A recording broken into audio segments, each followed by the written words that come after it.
Good afternoon, everybody, and welcome to another episode of Down in the Valley. My name is Edson Ochoa, and accompanying me today, as always, is my friend and co-host Jacob Young. Before we go on, do want to let y'all know that Down in the Valley is powered by the Beautiful Game Network. Be sure to check out our podcast as well as other podcasts around the USL, MLS, NWSL, and soccer in general.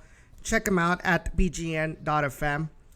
Be sure to also check out our website at ditvpodcast.com. I recently uploaded a game recap of the home opener for RGVFC, which we'll talk a little bit more in depth about today in the show.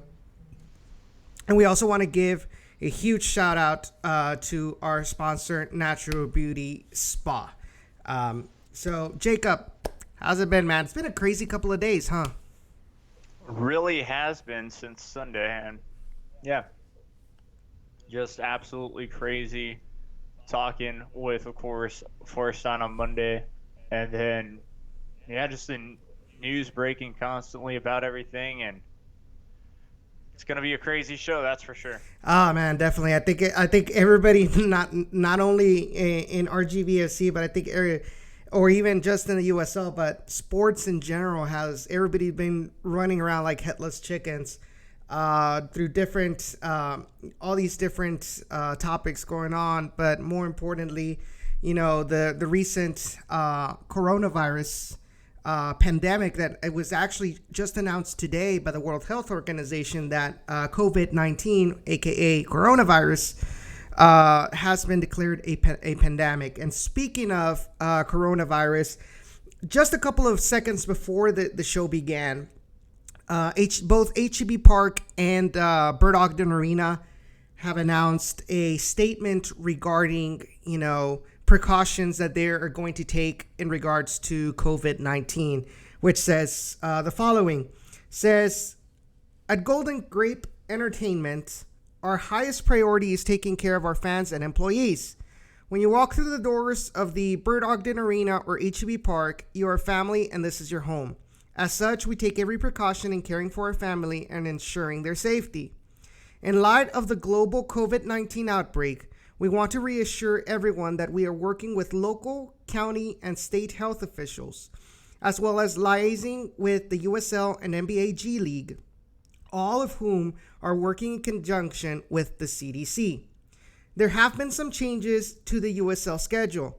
Most recently, the Toros' away game this Saturday in San Diego has been postponed until July 29th.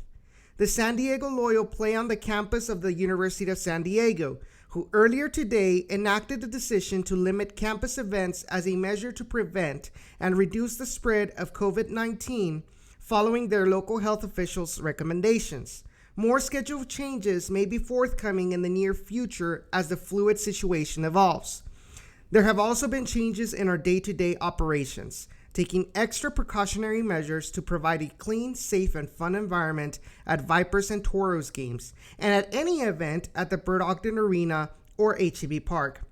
Some of these measures include additional cleaning staff have been added to each event and will be dedicated to wiping down high-traffic, high-touch surfaces and using hospital-grade disinfectant spray throughout each facility. Elevator attendants are equipped with disinfected wipes for surfaces in each elevator. Areas of the building, including seats, are wiped down and disinfected prior to and following each event. Extra soap is available in each restroom, and hand sanitizer has been placed throughout the arena and stadium. Doors and door handles are regularly disinfected. Signage and reminders for personal hygiene are being installed throughout the arena or stadium for guests and staff. While the emergence of the coronavirus is an evolving situation with many unknowns, there is one thing we know for certain. Education is crucial to keeping our guests and patrons safe. We're equipping our staff with information on how to take care of themselves and helping them take better care of our customers. If you see anything that needs to be addressed while attending one of our events, please find a member of our team, blah, blah, blah, blah, blah, blah. And they do have pretty much a graphic on how to decrease a coronavirus risk. But pretty much this is confirmation. And I posted it on Twitter a couple of minutes ago regarding San Diego Loyal's match against RGVFC having been postponed. He posted it on Twitter. Didn't give a lot of details, and that was about an hour ago when he posted it. Pretty much said, game this Saturday has been postponed. But now we know for sure that match has been postponed until June 29th. So crazy set of events in the past couple of hours regarding COVID-19. Exactly. All I can say for, the events that are, continuing to go on, especially without any crowds, it's going to be the highest TV ratings ever. So you can look at it positive like that. Of course, yes, everybody needs to, just be smart, basically. If you don't have to really go out, don't go out because, and it's funny, just joking around for a second here, because as we all know, the new generation who just looks at their phone, we're super, antisocial. So this works out perfectly for us. And then, of course, that. So, but in all seriousness, just wash your hands. Be smart. Like I said, don't go out if you need to, because, when you touch somebody's hand, you don't know. Basically, just germs are everywhere, and yeah, it's a smart idea for everybody to kind of cancel their events. And I mean, the rodeo for Houston was canceled too, so yeah. It's just absolutely insane what's going on, and hopefully it does get controlled. But I think for now, the way to control it is doing exactly what we're doing and canceling events or postponing events, and just hoping that the places overseas get better too before we can continue living a regular life, apparently.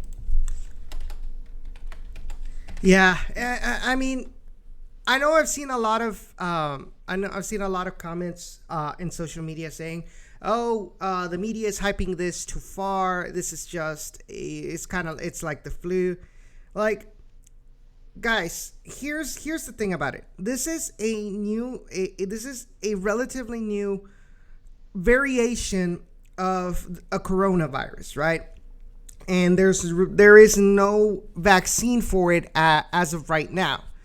So, the World Health Organization, the CDC, all these health organizations throughout the world need time to investigate this virus, to see to make sure that minimize the dangers of it on our population.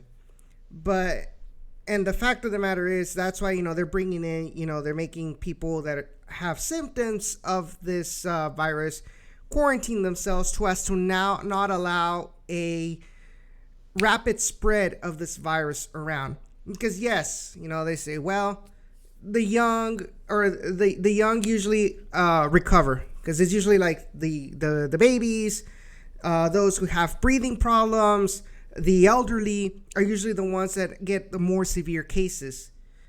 But why risk spreading it around to somebody else? I think it's just completely ridiculous that, I've seen a lot of people mention, let's go on a trip to Italy because it's like $50 round trip ticket for the airplane. And they tell them about the virus, like, we're going to die of it anyway. Maybe you're not going to die, but what if you give the coronavirus to your grandma and she gets super ill? You got to play it safe. You got to play it smart. And I'd rather have, and I posted it on Twitter today, I'd rather have these organizations take too many precautions, than not enough precautions. So at this point, in these places like Texas and Houston, Rio Grande Valley, there are not a lot of confirmed coronavirus cases. Take the consideration as like, okay, we're gonna try to minimize, the role of transmission in our stadiums as much as possible. But in the case of California, in the case of Seattle, in the case of New York, where it's widespread, which is why I'm surprised that Tigres is playing NYCFC right now, when New York City has had so many coronavirus cases. But this is not a health podcast. This is a Toros podcast. So let's get back a little bit into soccer. Pretty much, just to summarize, San Diego Loyal match is postponed until July 29th, 2020. And don't be surprised, like the release said, don't be surprised if more away matches, specifically in California and the Northwest, become postponed as well. Yeah, exactly. Yeah, you bring up a great point, Edson, and I want to look up the RGVFC schedule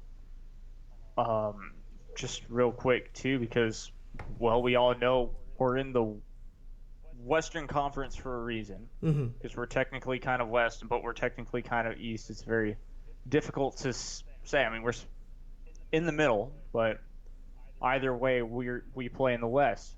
So yeah, our next game would be San Diego Loyal. Then we'd go to Tulsa. So as long as there's not really, and that's a Tuesday match. Wow. Yeah. At 7 p.m. And then play at home on the 21st. We will go to Orange County as of right now on the 28th. Now that will most likely be a postponed match. And then play at home against Sac Republic. Who knows? Even Sacramento Republic might not even be able to get out of their area, or we'll see what happens with the Monarchs match if they're even able to fly over here because of scare of spreading it or something like that. So just, a lot of games in the West Coast early, to be exact, in California. So watch out for the Orange County match on the 28th. So far, Orange County, as a region, has only had 5 coronavirus cases, and that was 11 hours ago. The reason this was taken, like I mentioned, San Diego University made that decision themselves to limit the amount of events. And I know the Santa Clara municipality, where San Jose of the MLS plays, they actually limited the amount of attendees, or pretty much said like you'll have to limit them to, I think, less than 2,500 at any location. And I think Seattle has also done something like that because it's a lot more widespread in those areas. So we'll need to take a look at, like you said, what's going on with Orange County the next couple of days, and just be attentive to RGVFC social media. Be attentive to our social media. If any news come up in regards to games that have to be postponed for RGVFC, we will let you know about it. So I just want, before we move on to the topic, I guess we're all waiting to talk about. We want to thank everybody who's watching right now. We appreciate all of your support. And before we go on, we want to let you know, if you guys can give us a like on this video, share the stream with all of your friends, all of your family. Share it with your dog, your cat, your grandma, whatever. Share it on Facebook, Twitter, Instagram, Tinder. I don't care. Whatever you roll, whatever you roll the most, share it out there. And let all of your RGVFC fan friends, or friends that are fans, know about this podcast. We really enjoy talking about RGVFC with you guys, and honestly, like, the interaction that we have with you all in the YouTube chat, it makes this show go by so much quicker. So anyway, so we're moving on to the next topic. Last Saturday, we had our season opener. Sunday. I'm so used for it to be. You know what's funny? You know what's funny though? So I came back to Houston on a Monday, right? I went back to work on Tuesday. That Tuesday felt so much like a Monday to me. It's not even funny. But thank you. Last Sunday, we had our home opener at HEB Park. RGVFC hosted LA Galaxy 2 in a match that let me see, how can I describe it? It's like a video game where you play the demo and you were so pumped up because it played so good, but once you get the full version or you unlock the full version, like, it's just so underwhelming. That's how it felt like to me. Because RGVFC, the Toros, dominated the first couple of minutes of this match. You had a couple opportunities in I know they had one in the first or second minute. Then you had Luca Perpa, missing one, like, right in front of goal off of an assist by Robert Coronado. That was the one in the second minute. You had Garrett McLaughlin have a really nice volley that was parried out by Eric Lopez in the third minute. Then Robert Coronado himself had an opportunity that hits the post, hits Lopez in his legs, and didn't have enough power after it rebounds off the keeper to get into the goal. Gave the keeper the opportunity to react and grab the ball before somebody else tapped it in. But it was consistent pressure, crisp passing. Lucatero looked really well out there. Well, most of the attack looked really well. They were able to contain LA Galaxy 2 in their own half of the field. And it was one of the best. It was one of the best I have seen the Toros play, considering the fact that this was a home opener. This is the first. You're barely getting out of preseason, and you're playing so well. And to me, it seemed like, man, like, this might be an easier game. This is, or not easier game, but this game might actually be winnable, considering the fact that LA Galaxy 2 has been a real pain in the what historically for the Toros. Exactly. It started off so well. Just like you read, just having an opportunity after opportunity after opportunity. Weren't able to take advantage. And in the end of the game, or not even in the end of the game, but just at that first half, you could tell when LA Galaxy got that opportunity, well, they took advantage of it. You saw a game just like that last night with McAllen Memorial and La Jolla Juarez Lincoln played out the same way. McAllen Memorial did not deserve to be leading, but they got a penalty and took advantage of it.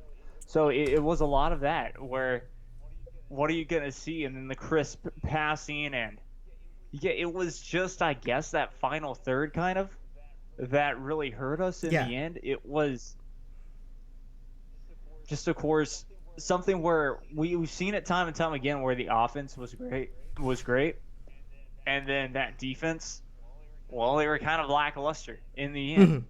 But now, again, it's just a weird mix.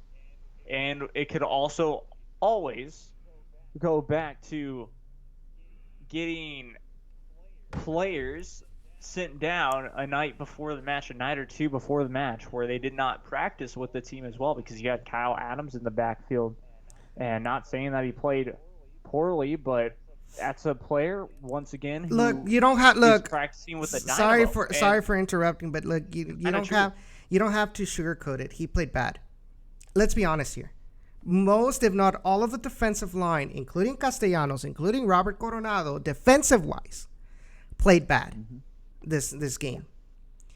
And what's more surprising is that Ray told us, or at least he told me before this match began, that Kyle Adams and or at least Kyle Adams himself, just Kyle Adams, had practiced with the Toros throughout the week.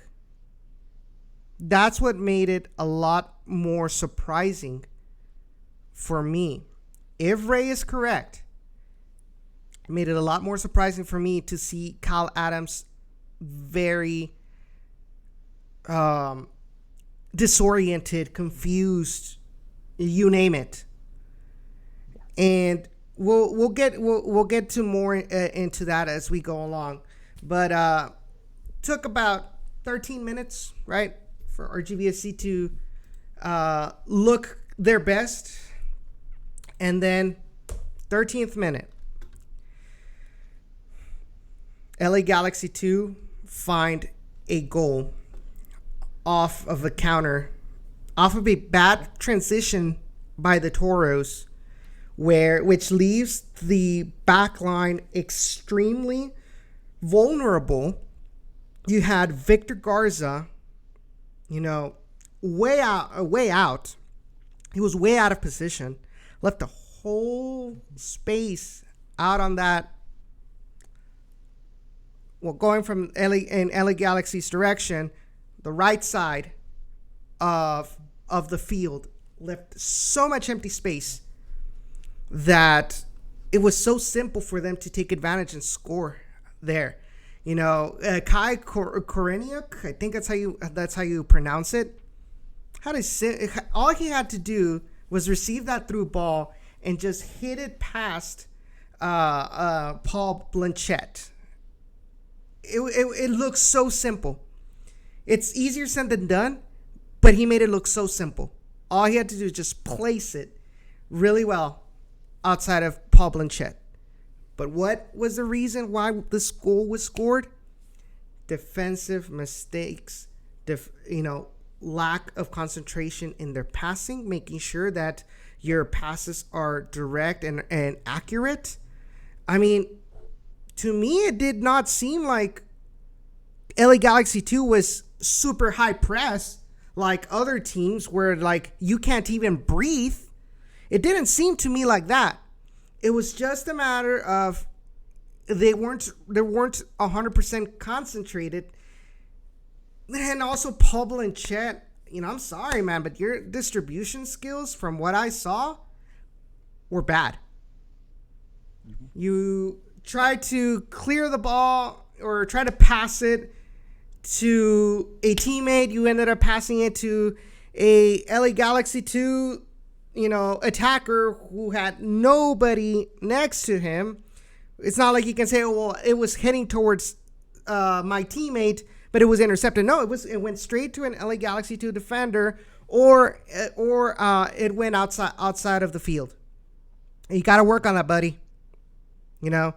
If the Toros are going to be playing a possession style game where if there's no space out up front that they have to go to the back to the keeper, you need to be very, very accurate, and you need to know at what time. Your timing needs to be great. When to pass it, when to allow the attackers to move up to try to open up some space for your teammates. Because if you pass it too early, it ain't gonna do any good because they're still back there. There's still a lot of space or still back there. Huddled up. But if you do it too late, you run into a situation where they either take the ball away from you, or you losing possession right in front of goal, or you have to clear it out and lose the ball on a throw in or something like that. It's very important if a keeper is going to be playing a distributor kind of role in a possession style game. You need to be very quick. Your mind needs to be quick, and that's what I did not see, in my opinion, from Paul Blanchette. Yeah. Let me read you a quick little fact about how Paul Blanchette did, and of course, to our viewers and listeners, you'll understand why we're kind of talking like this. 16.7% was his shot saved, 1 cross is claimed, and 1 punch is claimed. And then, of course, yes, it's that other thing. It's a difference between, of course, a rookie keeper and a keeper who is kind of a veteran as well as still learning the ropes. Really, and like we talked about, would Ben Willis have done at least a little bit of a better job? Yes, he would have controlled more of his area. If I had to, be more real. Why I say that is because, you have to be vocal around that area. You have to tell, if you have to grab maybe one of your defenders and say, hey, look, what are you doing? Get your head locked in, basically. Because at the moment, you don't seem like you're doing this. You need to be over here doing that, constantly being defended.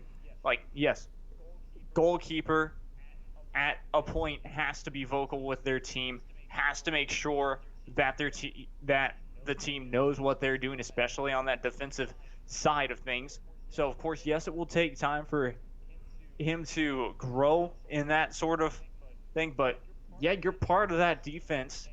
And to work together, you're kind of that field general in of course, a sense. And you have to make sure that at least some of your back line is on the same page so that they can tell the other person if that person on, let's say, the left wing or the left back isn't doing too well, so they can go over there and say, hey, look, do this, do that. We'll be on the same page right after this. So it's all about communication in that back line, and they lacked it completely. And, yeah, it kind of does go back to, the keeper, which is Blanchette, but here's what are you going to do? He still needs to learn that sort of skill, I guess. Here's the thing about this too, and Gilberto brings up a good point. He says, I know our hot take was to blame, and I'm guilty of that. Our hot take was to blame it all on the keeper, but he deserved his fair share of the blame. And then he says Ben Willis is more active in the box for sure. But here's the thing. This, and I talked to it with my dad when I was coming back from the Valley here back to Houston. We're talking about this match, and one of the things that I told him was, having a reliable keeper is very important for a team, because the keeper is the foundation. The keeper is the last in line. It's your last hope to avoid a goal. And say those stats again that you told me about Blanchette in this match. 16.7% saves. Okay. On saves. 1 cross is claimed, 1 punch is claimed, and 1 total save. 1 total save. He played all 90 minutes. 1 total save out of 6 shots on goal, if I'm not mistaken, and I'll double check that right now. Yeah, you're correct, Edson. 6 shots on target. Yeah, let's hear. By LA Galaxy 2, and 5 of them went in.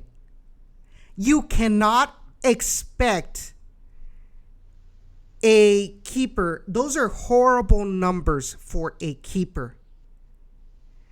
You can say, well, there's teams like, let's say, for example, Veracruz, where they would lose all the time. They were close to beating a world record of games without getting a win. But if you go look at the stats for Sebastian, what's his last name? It's not Jurado. If you look at Jurado's stats in those matches, he had multiple saves that kept the team from the scoreline being much worse. There's a reason why Jurado is on the under-23 national team for Mexico, because even with a leaky defense, he was able to pull up for this team and not allow them to score, not allow their opponent to score more than they could have. And what happens when you have a keeper that's reliable when you have a bad day? It motivates your back line to be like, okay, we messed up here, but I got somebody that's got my back. You know what? I need to reciprocate what he's doing. I need to reciprocate the help that he's giving us that for cleaning up our messes. I need to do much better. When you have a keeper that's letting in almost every shot, and they're like, what are we going to do? Now you become desperate because now you're trying to find goals, and that's exactly what happened. And Victor Garza said it, Coach Echeverri said it. The defense got so desperate. There were many times where you had Kyle Adams going up. I think he mentioned that there was one free kick opportunity or a set piece opportunity. They had 8 players inside the box, couple of defenders there, and he's like, "We never practiced that. We never preached that." And what happened? You left Coronado or Castellanos or whoever stayed back. You left them out to dry on the counter, right? But why? Because they were so desperate. Hey, we need to get a goal. We need to get a goal. We need to get a goal. So they started pushing numbers forward, but they really, what's the word I'm looking for? They forgot about defending, right? So the point of the matter is, yes, Blanchette is not the only one to blame for this horrible result at home. Yes, Adams was way out of position many times. In fact, I believe it was it might have been the second goal where Adams was nowhere to be found because he was caught up, right? It might have been the third goal, actually, yeah. Because it was when LA Galaxy 2 was attacking to the south goal. Mm-hmm. You had Castellanos being beat with through balls many times, trying to cover or trying to figure out who to cover, because Victor Garza was leaving a lot of open, was very inaccurate with his positioning. Yeah. Let's be honest. Victor Garza, coming off of an injury, playing in a position that he hasn't played in a while, which is as a left back or a right back, actually, this time, it affects. But why did we have to go through this? Because Emil Legol's transfer had not been actually approved by the league and the federation just yet. And Andrew Samuels is gone because of a season-ending injury. So you had to improvise with Victor Garza at the moment. But Blanchette needs to be better. Or if not, you got to let Willis prove himself. Because last year, Ben Willis didn't play because he had Nico Corti. But Nico Corti was a reliable keeper. Yes, he had his mishaps, more specifically against Fresno when they lost, I think, like 5-1-2 or 5-1 as well. But more often than not, Nico Corti made some great saves for the Toros, even when the defense was feeling leaky at times. But with Paul Blanchette, stats-wise, that is not the case. You got to give Ben Willis, in my opinion, I'm not the coach, okay? Just leaving it out there. But from the outside looking in as a fan perspective, and I have to highlight the fan perspective, you got to give Ben Willis his opportunity to shine as a starter. Because this team needs some sort of reliable foundation. Yeah, why was it so different in that goal last year? Well, that's because, just like you said, yes, Ben Willis didn't get to play because of Nico Corti. But remember, he played a lot more than we expected because Jerson did a cool thing, and we were so happy that we were able to do this. Switch out from 3 keepers. We also had Michael Nelson at our disposal in that goal. And so he would play sometimes, then we'd be able to switch to Nico Corti, then Ben Willis would get a start sometimes. And yeah, sure, Ben Willis proved himself in my opinion, a couple of times when he got to play, not, of course, including that first game at, Tacoma. I believe that was Seattle. Yeah, Tacoma. Exactly. So, yeah, it's just, it was different last year because of that. But now you have Ben Willis, who has been under, some great keepers as well, not to mention that he got to learn from the best, which was Tyler Derrick, too. So, he's got more experience, for sure. Let him have a go at it. and we'll see where we go from there. But of course, yes, it is like we said, we put some of the blame on Blanchette, but we also put most of the blame on that whole defense. It's just you can't, like, Kyle Adams is also almost a veteran player. He's technically an MLS player, yet he pulled a rookie mistake in that game where it's just, how do you get caught up when you're supposed to stay in your position? You're supposed to be positioned correctly so that doesn't happen. You're supposed to be the leader of that defense. Same deal. Exactly. He's, in my opinion, from last year, he deserved the captain armband. Yes, we had Connor Donovan there as well, so that helped. But now that man is gone, and we have Kyle Adams, so now he's supposed to be this leader. And these are the kind of games where you have to prove what we were trying to say, that he deserved the band, but what we saw, he's not ready just yet.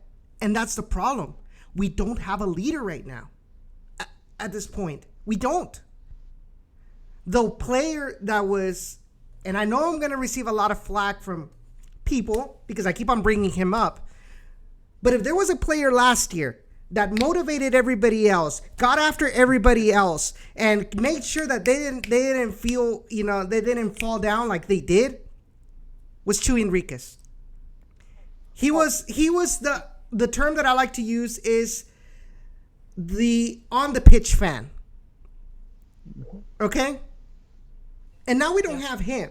And obviously Connor Donovan was the actual captain. He was, the actual leader, as the representative of the team towards the referee and things like that. But as far as being like super vocal, it was Chuy.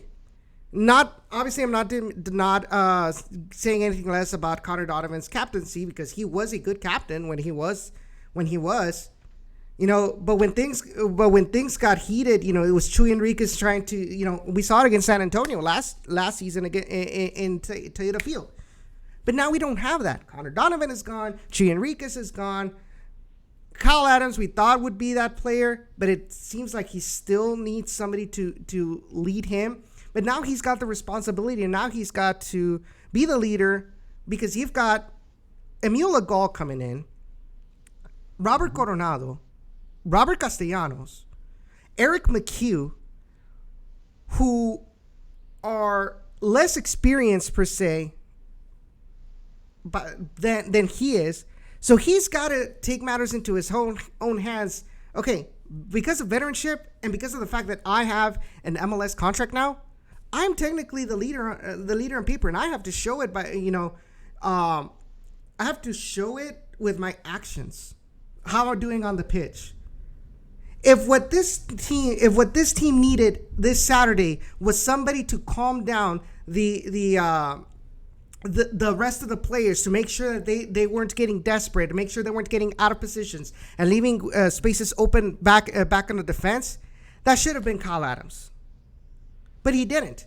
And what happened? Everybody went crazy. We lost all sense of formation, of organization out in the back, and LA Galaxy 2 killed us. And like I said, the fact that we had Blanchette, who wasn't really reliable, I don't know if it was because he was being nervous. I kind of want to give him the benefit of the doubt, because he is coming from NASL with the New York Cosmos, where he only allowed 2 goals with the Cosmos. And that's more than double that. And then in one game, he let in more than double the goals. That is very surprising. And I want to hope that that's the outlier or the exception to the rule. But honestly, Paul Blanchette does not give me any confidence going forward. But at the end of it, go ahead.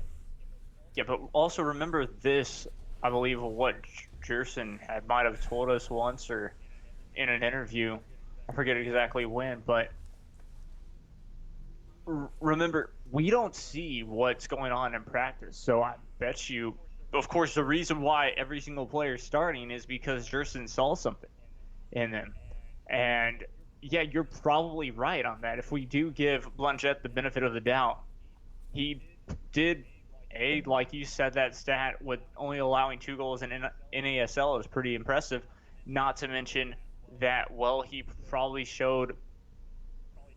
did a good job, to be exact, in practice throughout this whole week, Actually, as well as a couple of friendlies. So that's a big thing. Actually, you know what? And Hold on. It's not an A. And the Cosmos aren't in NASL anymore. Because remember, Whatever. No, and the reason I don't know, PDSL. Yeah, and the reason I bring it up is because Gilbert asked that, like, is NASL even high level anymore? Well, the NASL doesn't exist. I think the Cosmos are playing in the UPSL or something like that.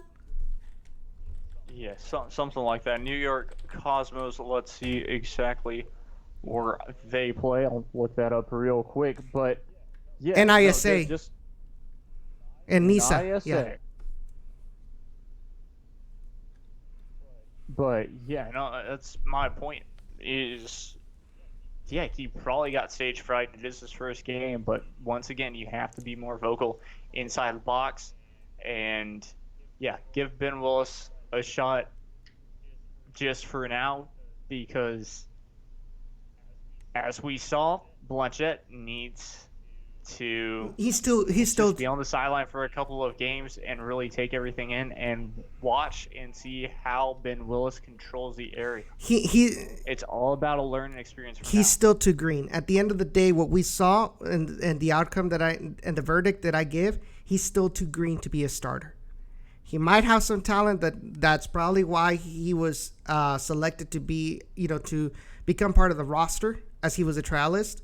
He probably has talent, but he's still too green to be, for the second division. At least that's what I'm thinking. Maybe coach sees it a different way.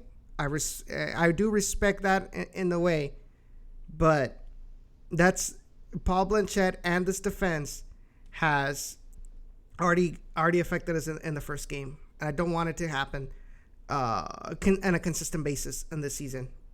We've had enough of inconsistency with this team. This team needs to be more consistent. This team needs to learn from their mistakes.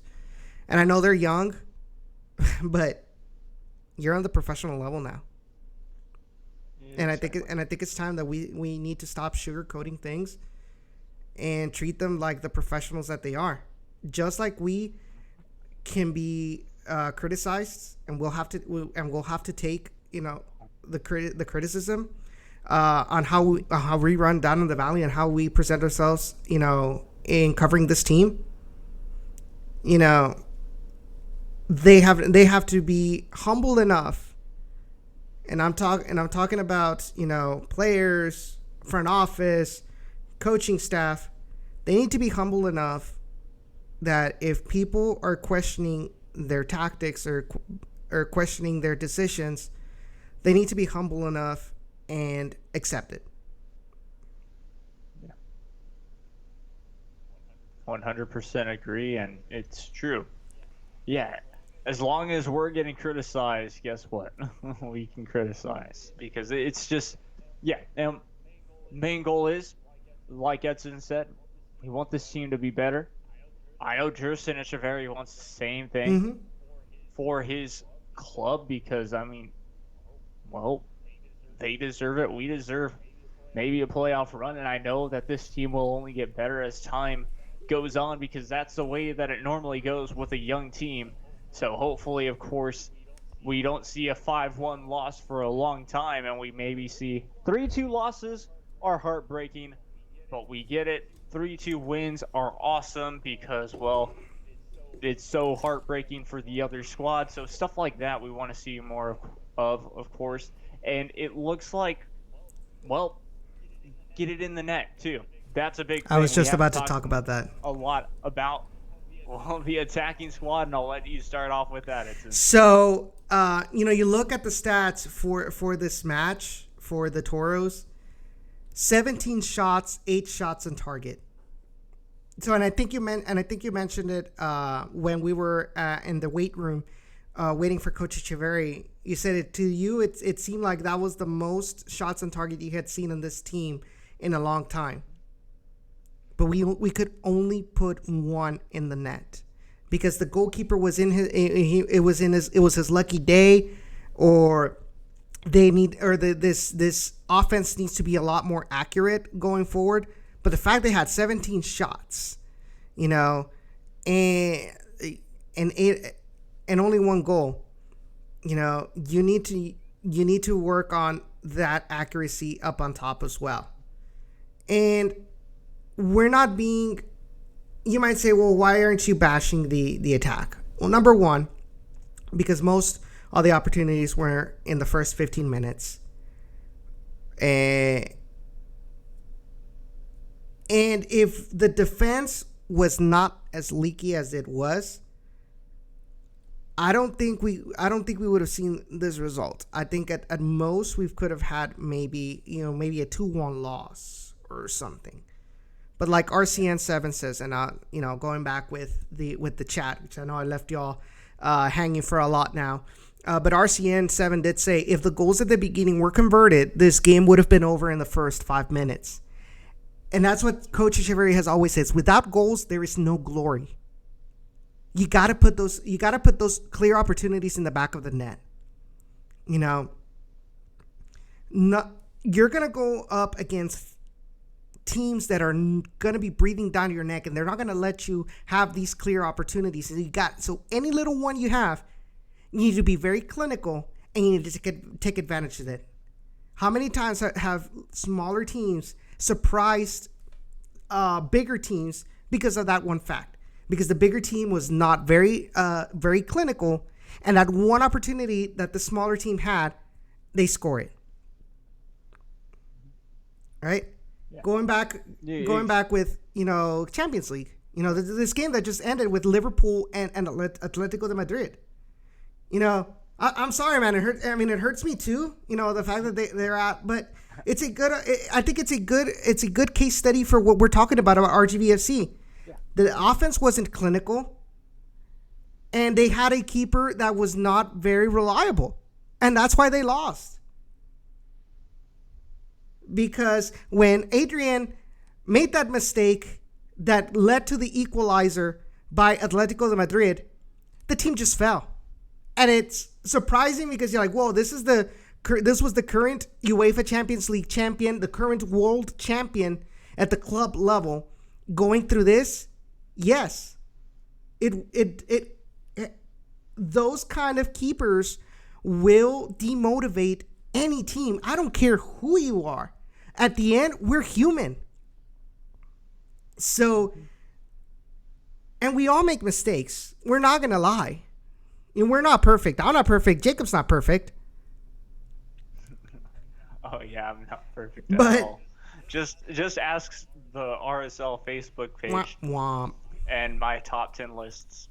So, yeah, there's a lot of quote-unquote blame to go around. But what we need to focus on more is we need to work on this, because it was so glaringly obvious, was the defense, how horrible they played. And I hate using that word with the Toros, but like I said, we cannot sugarcoat this. We would look ridiculous if we said if we went, and that's another thing, that's what hurt me the most, that Junior Gonzalez gave us this beatdown. A coach that I have all the time said he was a horrible coach for us. He was always beating around the bush, saying everything was going well when the team was so bad. And he comes in with his new team and obliterates us. That hurt my pride, and I guess it tells me that I better shut up about him. But the point of the matter is that we can't, like, we have to say things like, we have to call a spade, right? And this performance on Sunday, I hope it never repeats again, at least this season. Yeah. Who knows? Maybe this was the humble loss that we needed, just like Liverpool. Though, to just real quick continue on that Liverpool talk, I say they have ran out of gas, 100%. Why aren't they still undefeated? That's the reason why, and all that stuff, they've really run out of gas, in my opinion. But yeah, no, to continue on with the Toros, yeah, this could be a humble loss. And what I mean by that is, well, it might make the defense and the whole team wake up and say, oh crap, we're actually not as good as we thought we were at the start of the season. We beat San Antonio FC in a game that did not matter. It was just for Okay, Harry. both coaches to get their rosters set. Well, guess what? To be fair, San Antonio FC, they won their match Against the 1-0. reigning champions. Yes, by the slimmest of margins, but they won. This team was the only Texas team to not at least get a point this past weekend. So that's a loss in and of itself too. Besides the beatdown that we got by Hollywood, basically players that are fakers. Ouch. That's what I like to call LA. Ouch. But it's true. This could be a humble loss, and we could see a totally different team on Tuesday if that game goes on. You see how I didn't say Saturday? Pretty smart. But yeah, either way, this could be a totally different game or a totally different team that we see on Tuesday, and who knows? I'm going to take a quick break, and not necessarily like we're not going to be talking, but just a quick break from Soccer Talk. Just to let you know, I do still have magnets available down in the Valley Magnets. So if you guys want some, let me know, and I could mail some out to you. I do also have this. Oh boy. $2 a magnet. Start to make some profit. That did not sound good. We're good. Oh boy. I just received this past Monday the holographic stickers. So I got some going out the next couple of days to some fans. So you guys want either a fridge magnet or a sticker with the Down in the Valley logo, let us know on social media. But moving forward, we'll continue to talk about this match. One of the other things that I did notice about this game was a lot of these players going back with the psychological aspect of the game. I noticed a lot of players lost their cool with each other easily. I know one of the players that I saw that a lot was Victor Garza. There was a lot of miscommunication, having to deal once again with the desperation of trying to get back into the game. That's another thing that this team needs to work on. Needs to work on the mental aspect going forward. Coach has said it many times. This is a young team. Young players tend to be a lot more vulnerable to losing their minds, losing their concentration. But I mean, if that's what he's given, somebody's got to work on that. The players need to work on it themselves. Coach needs to help them find a way to find themselves in the game, and it's going to take time.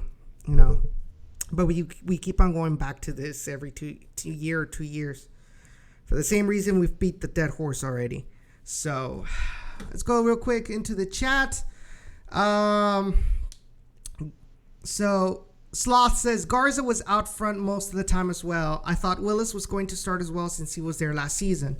Now here's a good question, Jacob, that I'll let you answer first.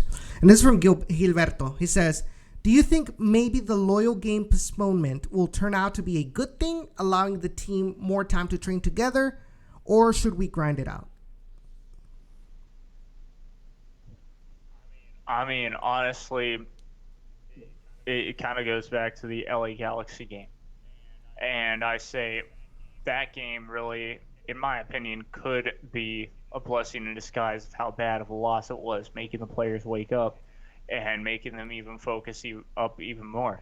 Now, of course, back to kind of that same deal with Edson saying about this team. Yes, maturity will probably take a whole season with players even not losing their cool. But of course, we talked about it, a great coach with the help of their assistants helps out with that situation, and it allows them to, well, figure out, okay, I can't get mad at this that much or lose my cool that quickly, where they just, they basically, I think the way that the training is for that is they just basically torment you the whole time that you're practicing, and then you get frustrated, and then it just continues on and it gets better. So, yeah, I think it can also help. You get an extra day of recovery instead of actually playing a whole 90-minute game.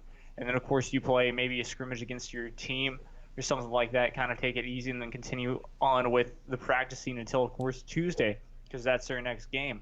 So I think either way, that game could have either been canceled or postponed until a different date, no matter what, because you're talking about playing on a Saturday, then having to rest Sunday, then having to, well, maybe watch film Monday, and then well, they have to travel, remember? I mean, Monday's travel day is what I meant. Yeah, travel day, and then you're playing another 90-minute match. So, yeah, I think that cancellation also could be a blessing in disguise. I say canceled, but I really just mean postponed.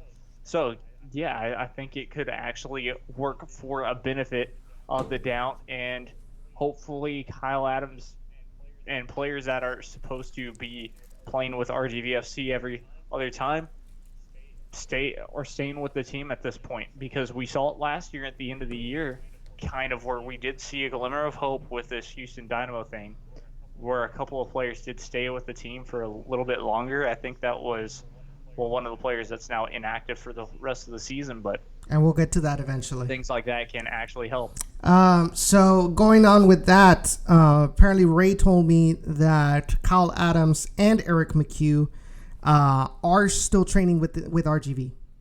So that is a huge plus.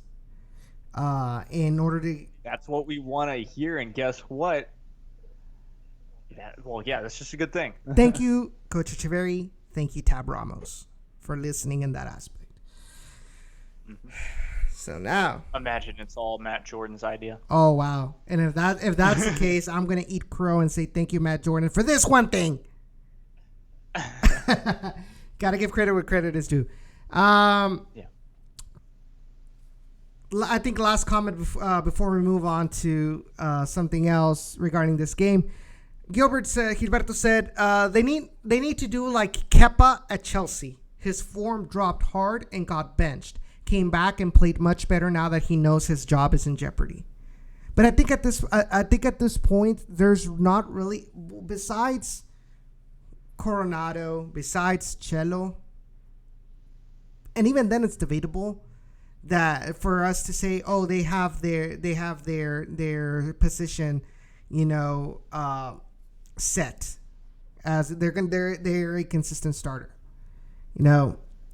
at least in my opinion. So I don't really think it's because I don't think Paul Blanchette thought that he had his starting spot, locked in, and that's why he played bad.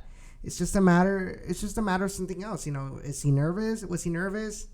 Or is he not ready for USL Championship? I mean, we don't know just yet. Only Coach Echeverry knows, because he talks to the player. He watches him in practice. So what we say is just merely speculation of what we see out there on the pitch. But that's the most important thing, right? What we see on the pitch. It doesn't really matter. Yes, it matters, make sure that, you take everything seriously. But at the end of the day, you want to give your best performances out there on the pitch. Because if you give your best performances on the practice field, it does the team no good. So here's the very important question. Second half comes in. The Toros have an opportunity, more like a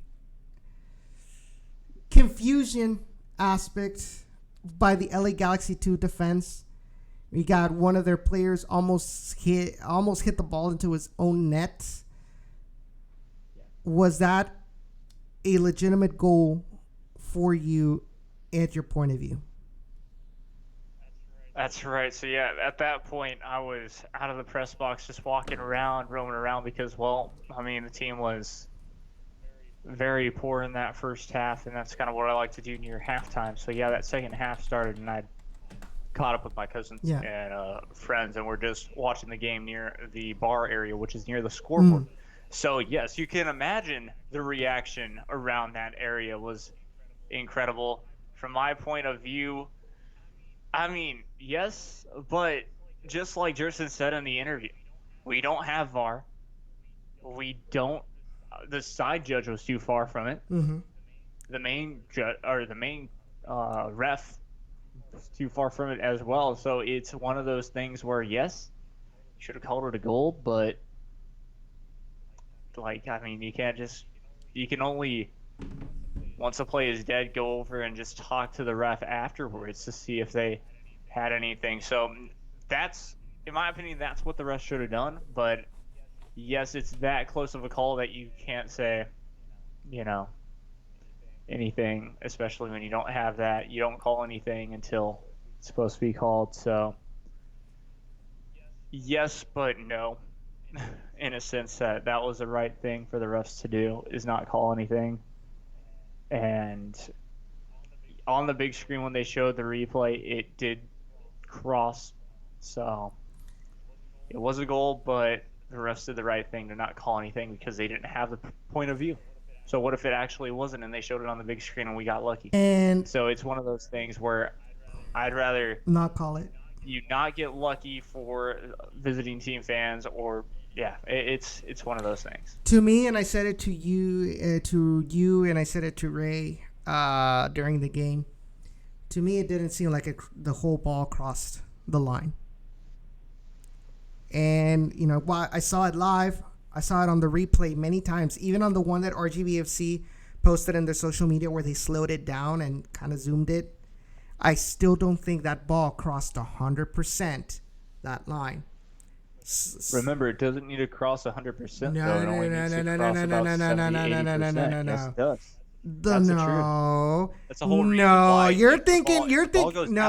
If the ball goes out of play, that's the same. No, the ball, Yes. the whole circumference of the ball needs to go past the line, whether it's on the end line or the goal line, to be considered out or a goal.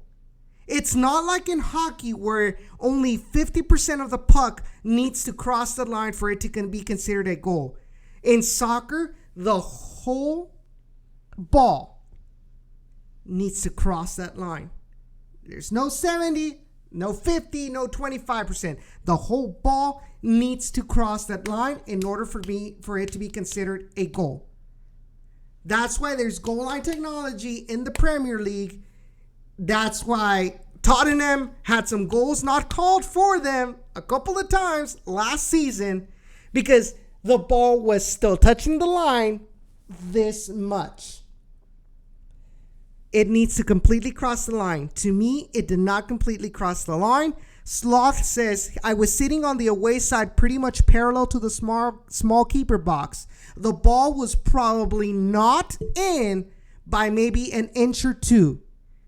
And he does agree with me. It has to fully cross the line in order for it to be considered a goal. And if you don't believe me, look at the rules.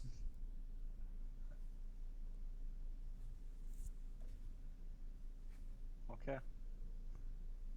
Yep. See? People are agreeing with me. And I'm not being condescending to you. And it's just I'm just letting you know that it has to be fully crossing the line. So to me, it was not. And I know everybody else is saying it was.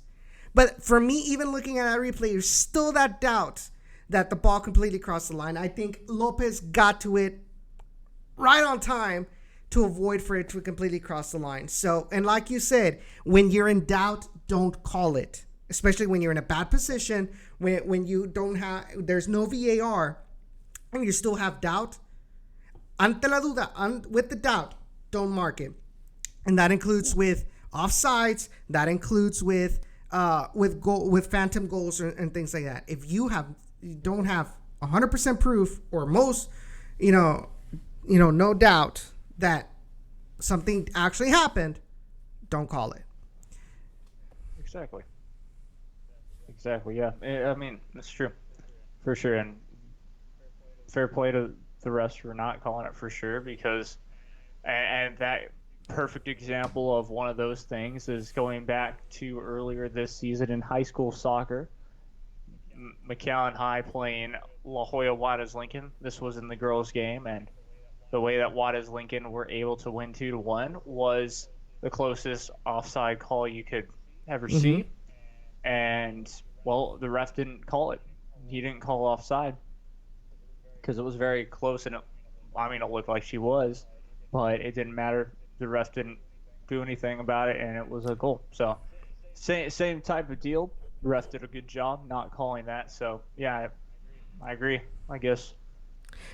Yeah, I'd have to take a look, I guess, one more time as well, since I've heard a new information about that the ball does not have to completely cross the goal line. And, well, I've been lied to my whole life, as in, well, I guess because I've been watching high school soccer a little too much in college soccer, and, well, MLS before VAR and all of those way too quick of a call, out of bounds calls and stuff like that. So, yeah.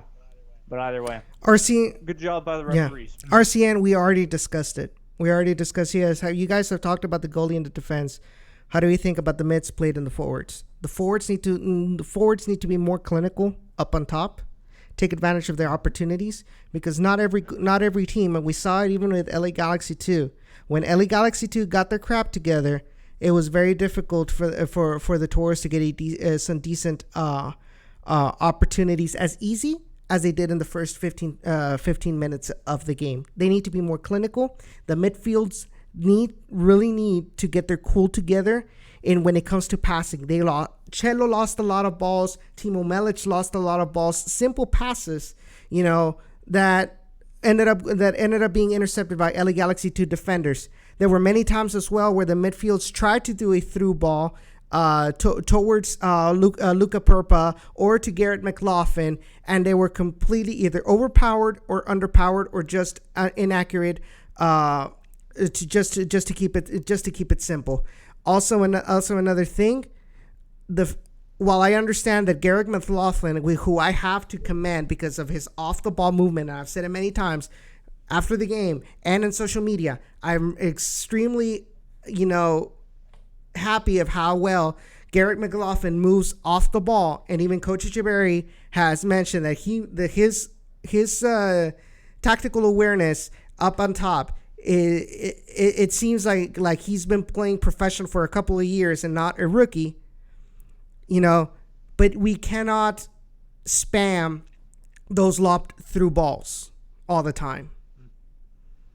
No. And if you are going to be using lobbed through balls, try to make it as accurate as possible, just like you did in the first couple of minutes. But once the pressure started settling in, they lost most of that accuracy. And you look at, the stats, pass accuracy was still not bad. It was still better than LA Galaxy 2's 80% over 75%. But it could have been a whole lot better. There was a lot of giveaways in transition from defense to attack, and that's where LA Galaxy 2 got them. We're not just hitting the defense and the goalkeeper at all. That is not our job. But like I said before, the fact of the matter is that the lack of the worst job, or the one that was most obvious to fans because of the scoreline, was the defense and the goalkeeper, and that's why we kind of harped on it a little bit more. But the midfields and the attack have some part of their blame as well. So we're not just harping on the defenders. Okay, I don't want anybody to think that at all. Okay, we're here to talk what needs to be said. Now, if you guys have a different opinion than us, you're more than welcome to tell us. Of course, we're not telling you have to think like us, or if you don't think like us, we're wrong. That is not. Yeah, we're trying to brainwash y'all. Exactly. Sure. This is not a cult whatsoever. You can think differently, but if you have and we can discuss this during the show. You might have seen something that I personally might not have seen while looking at the match. And I'm very open about it, and I'm sure Jacob is open about that too. So I'm just gonna leave it at that. I appreciate your feedback, RCN, but we are trying to be as I'm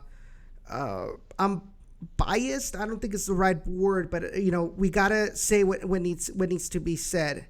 But in reality, what they really need to focus on right now, because it's crucial, it's most crucial, it's given the higher priority, at least in my eyes. We got to get this defense under control. My dad says, keep an eye on Perpa and McLaughlin. They're going to be a very, very dangerous partnership up on top.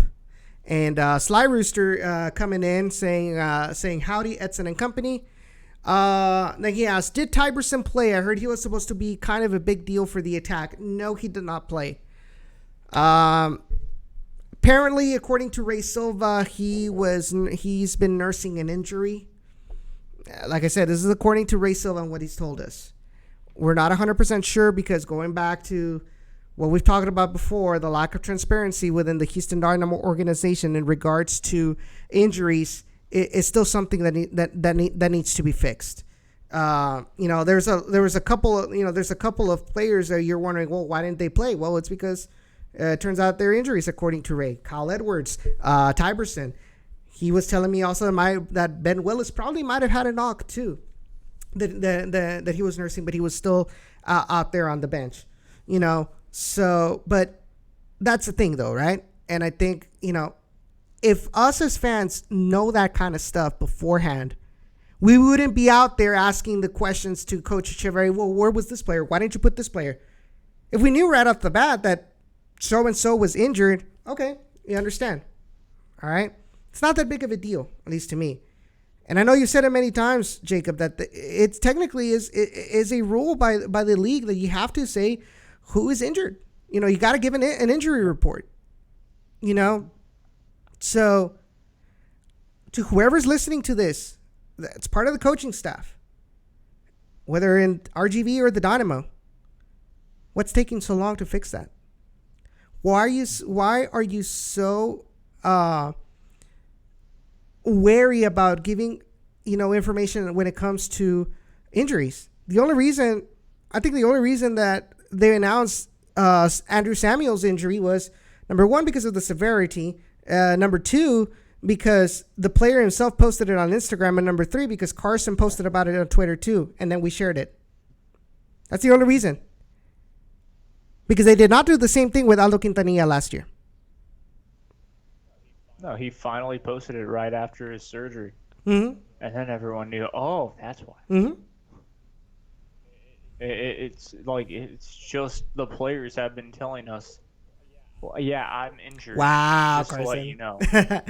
So Carson says, I refuse to accept any negative feedback on my thoughts. If I were to rephrase that, I'd probably use, what's his name? Adam Savage's quote, like, I reject the reality and substitute my own. Nah, just kidding, Carson. Carson, look, we really appreciate the coverage that you're doing. So be sure to check out, he did release an article today on BGN Written for his segment of All Toros, No Bull, talking about this match and looking forward towards the now officially postponed San Diego Loyal match. And then you've got Jose Mario Mendoza. He says, I just tuned in, guys. Good afternoon. So good afternoon, Jose Mario Mendoza. I do have to remind you guys, if you guys do miss any part of the show, you guys are more than welcome to look back at the YouTube archive. But we've also got the audio podcast. We've got them on Spotify, Stitcher, Google Podcasts, Apple Podcasts, Soundcloud, and of course TuneIn Radio. So like I said, if you guys miss any part of this and you guys really want to listen back to it, you're more than welcome to check out those audio podcasts as well. And usually what I do is I'll put the direct links to the episodes on the Down in the Valley website at ditvpodcast.com. Try to make it simple for you guys so you guys aren't just, trying, because I know, and I've seen it firsthand, that our Down in the Valley podcast tends to be a little bit hard sometimes to find when you use the search function on those platforms. So we'll be putting out direct links on the website, so you can go straight to the show on those platforms and listen to the latest episode. So we try to make it simple for you guys, because I know you guys. We try to help you out as much as possible. And also would like if y'all can do me a favor. Well, besides the whole liking and the sharing of the video, be sure, share what we post on social media. When we post out a link, leave a comment, like quote, retweet it, and put a comment, what you liked about the show, stuff like that. And that fan feedback in public really helps out having people, attracting more people, because if they see him on Twitter, on the Instagram, and in the social media that you like the show, it's gonna attract more people, because they're gonna be curious. I wonder why they like this show. That's all. Honestly, that's all I ask. I would like to see, if you guys do love this show, share it out there in social media and and put a comment saying like, oh, I love their discussion about so and so or whatever. It really does help out our growth in that aspect, and that's really, at this point, this is what I would like to ask about you.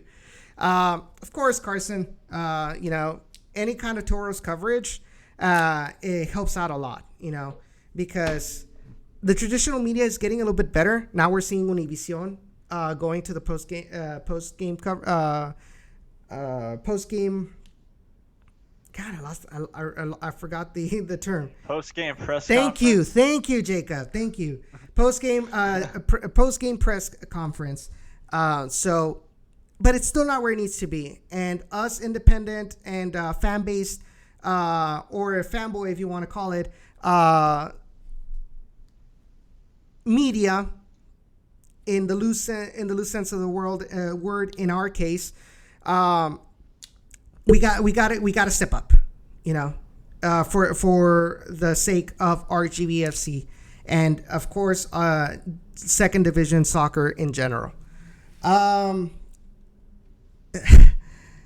Sly Rooster says we need to make a series of memes. Just Dynamo things. Just hashtag just Dynamo things. Hashtag just RGV things. If you guys can make that happen on Twitter, I think we would be more than happy to share that on the Down in the Valley social media. So, any final thoughts on this match, Jacob, before we move on? Because it's already past 8. We don't want to make it too long. All right. Yeah. Final thoughts is, of course, better in the final third is what needs to happen. Just basically midfield needs to make sure that it doesn't have to rely on the defense too, as in they can also stop some, passes or some attacks from going past midfield. That's a possibility. And then, of course, the defense needs to regroup and go back to the drawing board, and hopefully we'll see who our keeper will be for Tuesday's matchup. And, of course, I think Blanchette will only grow more and more. Of course, after this performance, he'll want to get better. If I had to guess, that's how these players have been. Yes, they're a young group, but I believe the difference between kind of the old group of players that we had and now this new group, yes, they do lose their head a little bit, but they want a win and they want to, train as hard as they can to be ready for it. So that's a good thing about it. And of course, you don't see on like their Instagram or anything they're going off partying or doing drugs or something, dumb that might get them suspended or something like that. No, I'm talking about the Aggie basketball team. Is kind of that whole deal. How this year's Aggie basketball team is so much better and to root for, not better as in skill wise, but just so much more better to root for just due to the Maturity. fact that, well, they weren't, they were mature. So I believe this group is more mature and will want to continue on. And yeah, exactly. Like I said, just sum it up. Midfield needs to do a little bit better attacking. Yes, the shots need to stay up there, but maybe 15 and 10 on target and 3 in the back of the net. That would be nice to see, but for sure, just keep working on that defense, regroup, and that's really all I have to say. Jose Mario Mendoza says, it freaking sucked. This game freaking sucked. The atmosphere is amazing, but the game sucked. Sure. We 100%. Considering 2,300. Yeah. We 100% agree. I mean, we're not saying this game wasn't horrible. This was disastrous. And I used some of those terms on the article, on social media, and of course here on the show. We're not going to lie about that. I mean, we're not going to lie about the way the team performs. It was disastrous. But thankfully, it's early in the season. And hopefully that gives so much time for the team to kind of bounce back on it and not do those same mistakes. We'll see what happens against Tulsa FC Tulsa. I was about to say Tulsa FC Roughnecks. Anyways, FC Tulsa. We'll see what they do against them on Tuesday. And then don't forget that the following Saturday, they come back to HEB Park and they play against the reigning USL Championship champions, Real Monarchs. How fitting. I forgot about that. Yeah. So that is going to be a really good, parameter on how well this team has improved or how much they need to improve if they want to become a playoff team again. So, yeah. Moving on into the next topic, Ronaldo Peña. Story goes like this. Houston Dynamo announced that Kyle Adams, Eric McHugh, and Ronaldo Peña were going to be loaned to RGVFC for this past Sunday's match against LA Galaxy 2. All right, okay. Ronaldo Peña hasn't really been a player that I really like, especially when it comes down to RGV. But okay, right? At least he's going to help out in the attack. Houston Dynamo start playing. They're getting whomped by Sporting Kansas City in the barbecue derby, 4-0.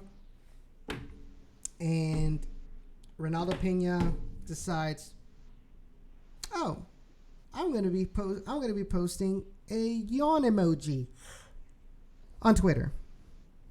All right, nothing major. When I saw it, I didn't really think much of it. Right? I didn't put two and two together. So Matt Doyle comes along and posts about it on social media. And you have to remember that Matt Doyle is pretty much one of the big guys on MLS.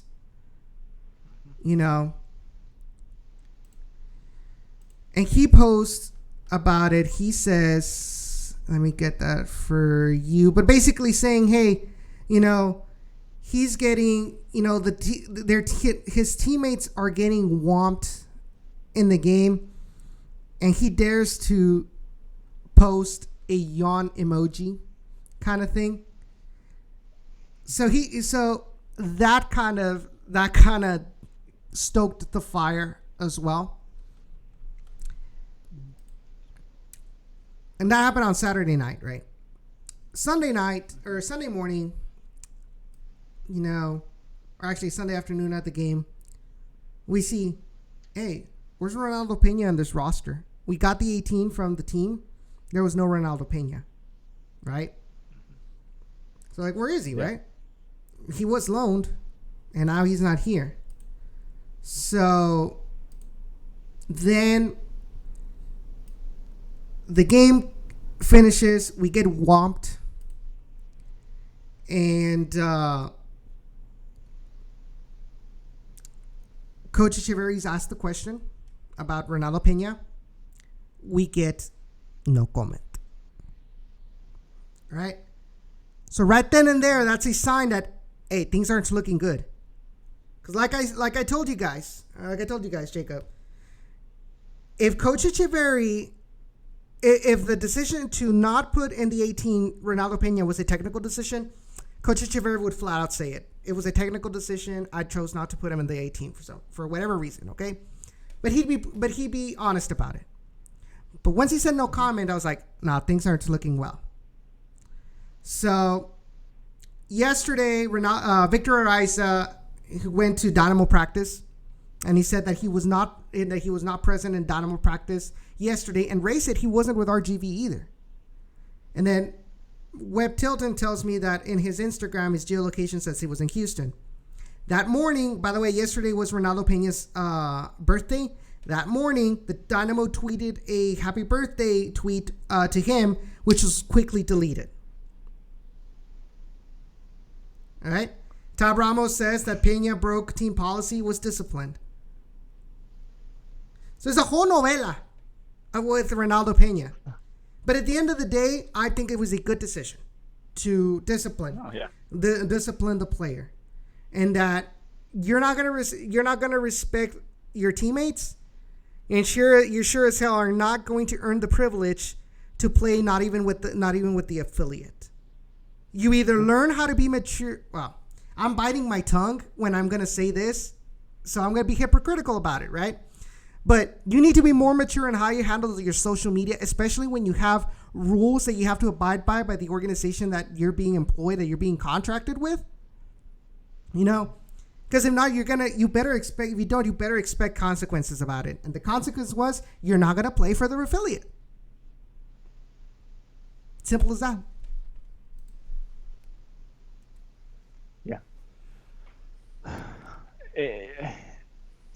But one thing is, if that is all about it's all about the tweet that he sent out, then Houston Dynamo, in my opinion, are being just a little too butthurt about that, to be exact. Because I'm sorry, when one player is getting loaned down, that's supposed to play for their first team, and they're getting, destroyed. Guess what?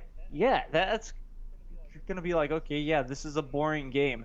Why wasn't I up there to help? Why do I have to be down here? Look, y'all might have needed me in that game since we lost 4-0. Yeah, I'm going to say that. So, yes, and then for that to be a whole deal, and then for Tab Ramos finally to say something about that 3 days later is it's not right. I understand that he technically broke team policy. Maybe it was something else.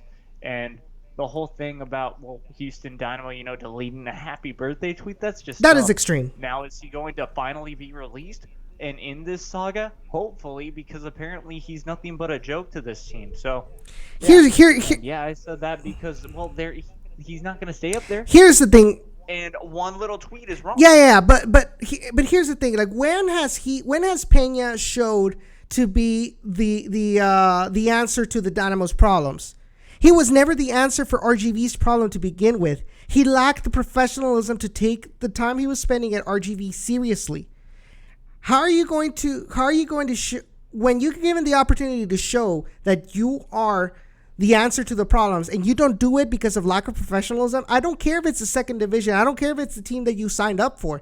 You better haul your ass. And forgive my language, you better haul your ass when you're into the field. It doesn't matter if you are representing Houston Dynamo or you're representing RGVFC. You better haul your ass when you're in that field. My dad says Peña is a clear example of the attitude and the professionalism or lack of professionalism that some of the Dynamo players have towards the Toros, and Peña is not the only one. And here's another thing with what you just mentioned.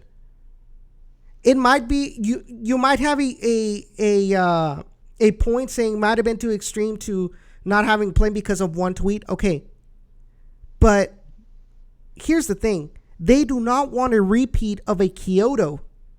How long did they do nothing with Kyoto, getting into fights, into arguments and discussions with the Honduran media, with Dynamo fans on Twitter and on Instagram, and the Dynamo did nothing until the very end when they couldn't hide it anymore.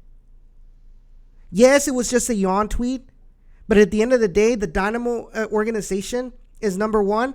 They've kind of been burned by what Kyoto did before he left. And number two, I think Tab Ramos is a lot more of a disciplined kind of head coach, and he is not going to allow any little thing of you breaking MLS or Houston Dynamo policy, especially when it comes to social media.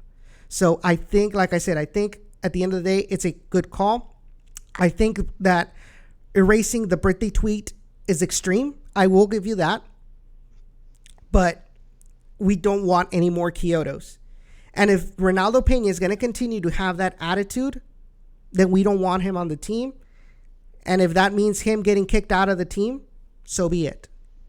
But what has Peña given the Dynamo? What has Peña given RGVFC? And the reason, and RGVFC specifically, because that's what this podcast is about. He has shown nothing with RGVFC. Hey, I mean, I guess you bring up a good point that, yes, it was one tweet, but I guess it could have spiraled if he wasn't careful. As in, really, I think if he retaliates that night when he does the yawn tweet, then it's a problem. But one tweet where, in the end, no comment besides, well, besides that one guy, okay. But you didn't say anything back. That's the difference. So I guess he already kind of knew or whatever. But just like you said, and just like I said before, yeah, deleting a birthday tweet, that's a low. Yeah, that's pretty low. But, yeah. And so that part looks bad on Houston. I get the whole point of they're trying to just be better because of Kyoto. And yes, I do see that Tab Ramos would be better with that whole... disciplinary measure, especially that Jersen's kind of like that. But of course, he has no control over somebody's Twitter, and he can't really suspend them. So yeah, it was the head, and I bet you Jersen kind of agreed with Tab Ramos on that whole thing, saying what he did. Now, no comment. I also get that too, just due to the fact that Houston Dynamo probably wanted to release it since it's their player technically, and they only loaned him down. Correct. So all of that can go into that whole play, and I guess in the end now I do get why, and now I'm fine with it. Just like you said, and just like we've said in the past, we don't need another Kyoto, and we sure as heck don't need a player who doesn't care about when they play with RGVFC. I mean, giving yourself a red card against San Antonio FC for doing something stupid, and then repeating it exactly, with almost Austin. Repeating it that week after. Yeah. Yeah, we don't need players like that. I don't care who you are, but if you're not gonna if you're being sent down to RGV and you're not giving the effort that these fans and your teammates deserve, you don't deserve to be here. Quite bluntly. Exactly. And that's all I have about Ronaldo Peña. I think we'll let the Dynamo handle this. Whatever happens, it happens. But I think Ronaldo Peña brought it onto himself. So, any other topics that you want to bring up, Jacob? Well, just real quick, USA are leading 2-1, and I mean that's good for the She Believes Cup. Just for fun, U.S. women's national team to be exact, and that whole thing about equal pay is a pretty fun subject, which of course we won't get into, but they did make a statement and all that, and yeah, it's just pretty cool that they're in the lead at the moment. Goal scored by Rapinoe and Press for the United States, so always good to see. Well, really Press score. I couldn't care less about Rapinoe. She scores. If she doesn't, she doesn't. she's getting to the age where she could retire if she wanted to. So, I stand. because of all the young players behind her can take her spot easily. She just hasn't impressed me that much recently. In the World Cup, yes, but recently she's kind of let off the pedal, which is probably true. But yeah, that's how I would state it. But yeah, 2-1, good score, and we're also looking forward to the U.S. men's national team apparently qualifying to not too long from now for the U23, as well as of course all that qualifying, and then the qualifying for the World Cup starting up again too, with the semifinals in that group or something like that. Where it's and Houston's going to be able to host that, so that's pretty cool. Yeah, that's unless coronavirus says otherwise, but I digress. Exactly. Well, I mean, they'll still host that in Texas, whether a crowd's behind them or not. Probably will be true, played. because Mexico's going to play in NRG, and that's where I'm going. And USA plays in BBVA Stadium. So, talk about interesting. Yes. I'm surprised they didn't just play both games at NRG, but that's a completely different topic. Well, I mean, real quick, if you want to talk about that, I completely understand, so that they wouldn't run into each other, because guess what? NRG's on the totally opposite side than BBVA is, basically. Maybe. If I'm not mistaken, it's pretty far apart. Maybe.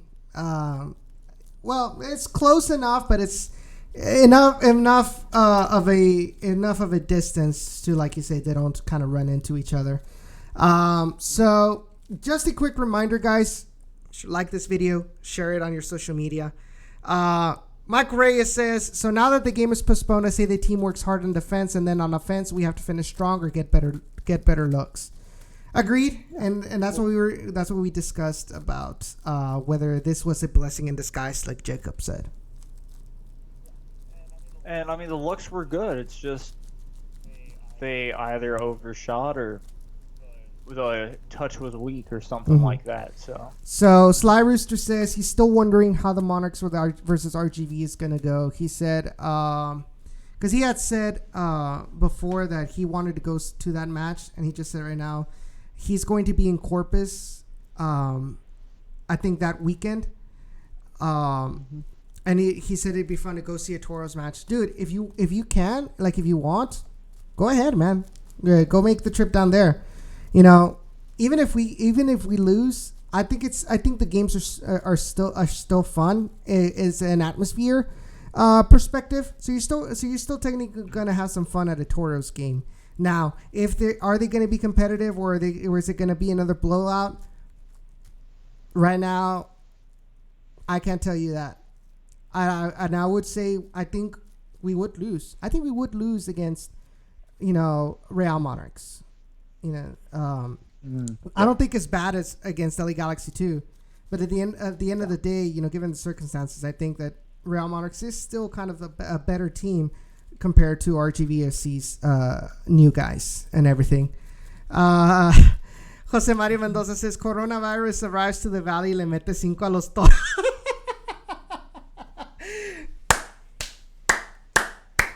Well played, Jose Mario. Well played. Te mamaste, güey. Just kidding. Go Toros. Go Toros. And don't worry, Michael. Don't worry that you're late. Like you said, if you missed anything, you can check us out on our podcast, Spotify, SoundCloud, Google Podcasts, Apple Podcast, Stitcher, and of course, TuneIn Radio, and of course, BGN.FM. You can also find our podcasts there. If you haven't liked this video, go ahead and leave a like. Also, if you guys want a sticker, a holographic sticker, or a fridge magnet, I still have some available. Just let me know on Twitter or on Facebook or on Instagram if you guys want any, and I'll more than gladly send one out to you. So there's that as well. What else?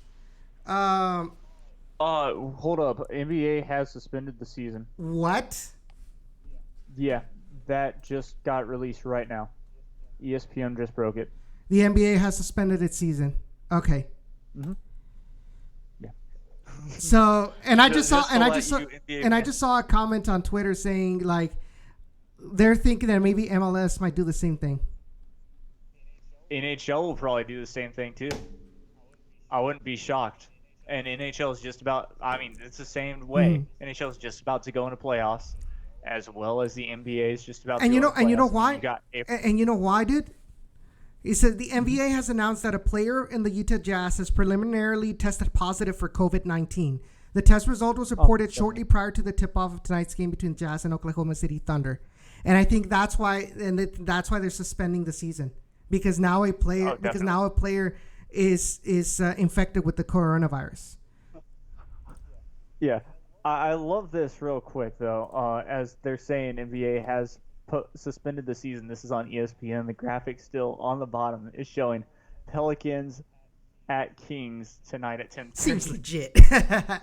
But yeah, Sly, and if you're in town or you want to make it in town, go right ahead, man. Go enjoy seeing the Toros. I mean, at the end of the day, this is part of the Dynamo family at this point. We don't know how long that's going to last, if it does last. So take advantage, go out there and see some of the Toros, hang out with the Stampede.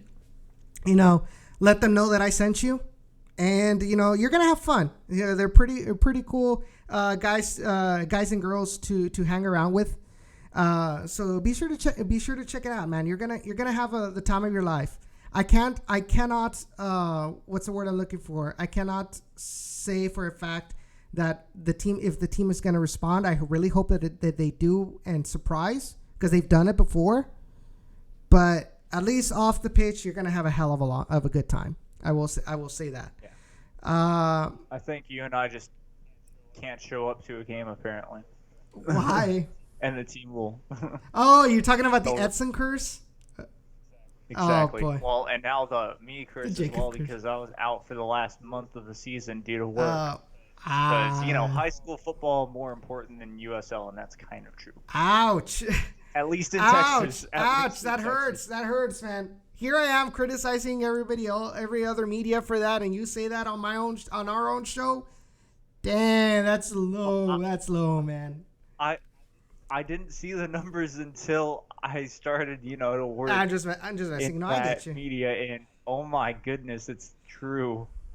I'm pretty sure that ESPN Plus for Toros games, and we saw the crowd numbers on videos and our past broadcasts for football.